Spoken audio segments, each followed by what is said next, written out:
Welcome back. You're watching News Tonight with me, Anusha. Our next story is on Advani's Yatra. Senior BJP leader LK Advani's 38th-day nationwide Yatra ended today. The Yatra aimed to draw public attention to the issue of black money and corruption culminated in a public rally at Delhi's Ram Leela grounds. Top BJP leaders including Party Chief Nitin Gadkari, Sushma Swaraj and Arjun Jaitley were also present at the concluding rally.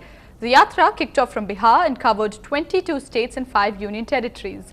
But it wasn't an entirely smooth ride for Advani as the Yatra ran into many hurdles. The special bus got stuck once and there was also a pipe bomb planted on the Yatra route in Tamil Nadu. But more than that, there was a political setback to the senior BJP leader's campaign against corruption when Karnataka Chief Minister B.S. Yediyurappa was arrested on charges of corruption.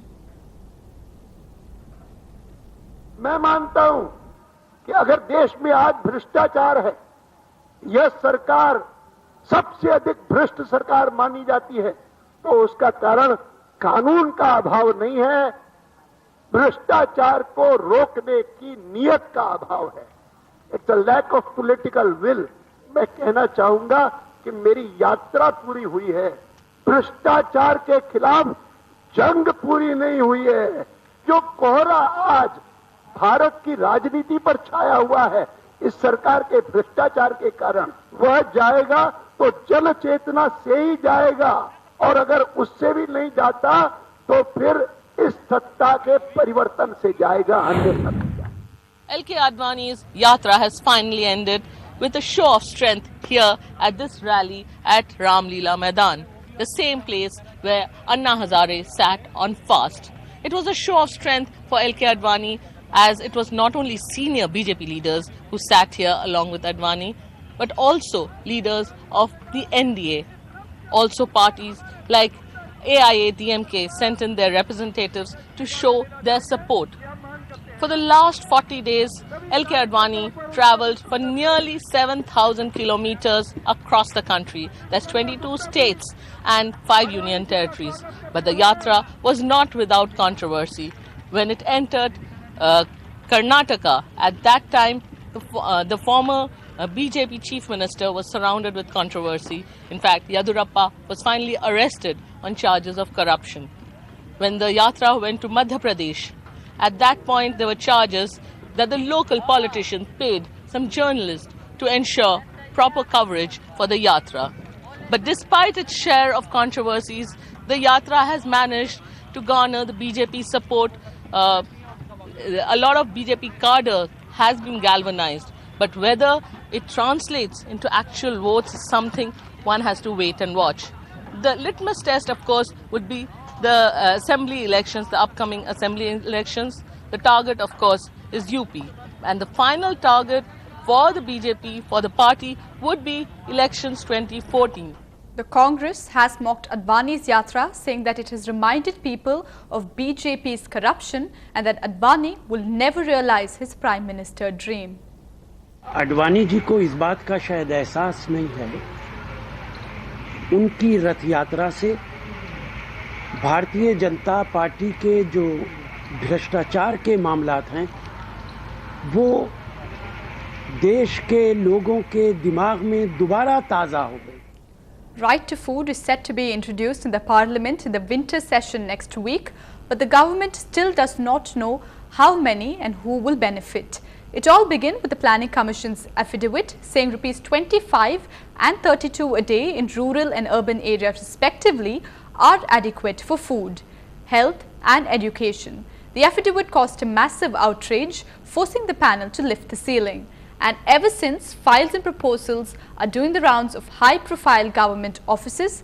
NDTV accessed details about some of these proposals. The Right to Food Bill on shaky ground barely days before it is tabled in Parliament.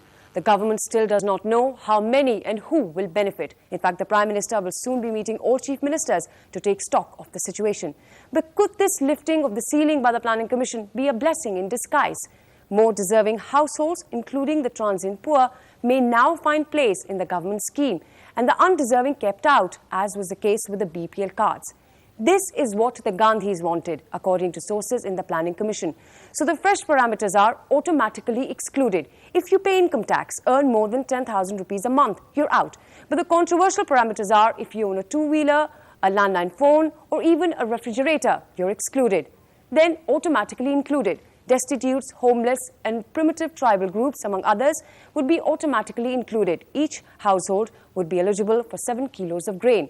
This criteria of deprived household is expected to cover the transient poor, the deprivation criteria, households having a person with disability, people without shelter, and families run by a single woman would be counted as deprived, among others. Households with 1 deprivation would get 5 kilos of grain. Those with 2 would get 6 kilos, and households with 3 to 7 deprivations would get 7 kilos of grain. In our subsidy system, the other big challenge has been ensuring delivery to the rightful beneficiary. We accessed a Planning Commission proposal to strengthen the public distribution system by paying ration shop owners the market price. This, the Planning Commission feels, will ensure that the ration shop owner actually sells it to the poor at the subsidized rates, instead of selling it in the free market to make a profit. But the fear among the activists campaigning for the right to food is what if the socio-economic caste census that is expected in January this year reduces the number of those eligible. The Planning Commission still has not filed its amended affidavit in the Apex Court. And what many are worried about is, will the Plan panel change its position again? It is very important to trace the corruption of the public distributory system. As we all know, eve teasing is a menace that bothers perhaps each one of us. Earlier this week in Indore, a father lost his life trying to protect his daughter, and 2 young men lost their lives fighting it in Mumbai.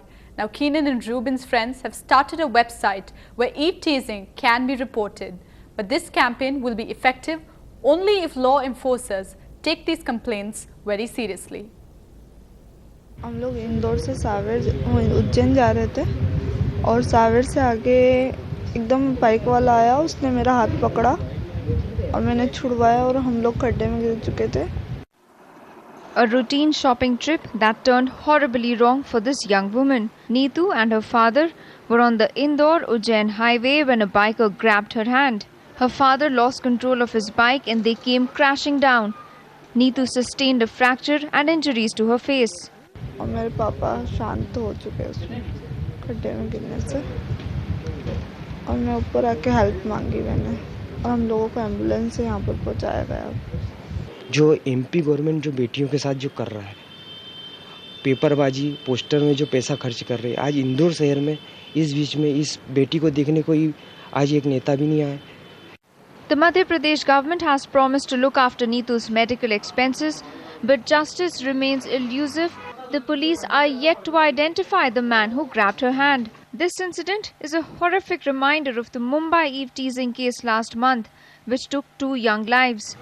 On Saturday, a candlelight rally calling for zero tolerance for eve teasing was taken out in honor of Keenan and Ruben, who died protecting their friends from hooligans in a Mumbai suburb.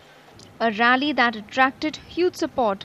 Prominent Mumbaikars like Farhan Akhtar tweeted, "Please support the Zero Tolerance rally being held in memory of Ruben and Keenan."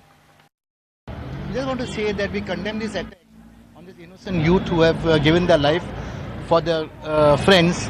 It was not correct. We just want justice for our friend Keenan and Mr. Ruben. Friends of the 2 young men have also started a website where victims of eve teasing can post their complaints, which will then be forwarded to the police. This, they hope, will encourage women who are otherwise afraid to approach the police to speak up. A campaign that will ultimately work only if law enforcers take such complaints seriously, so lives are not lost again and again. An NDTV Bureau Report. Sports stories, cricket tales and other sensations coming up on the other side.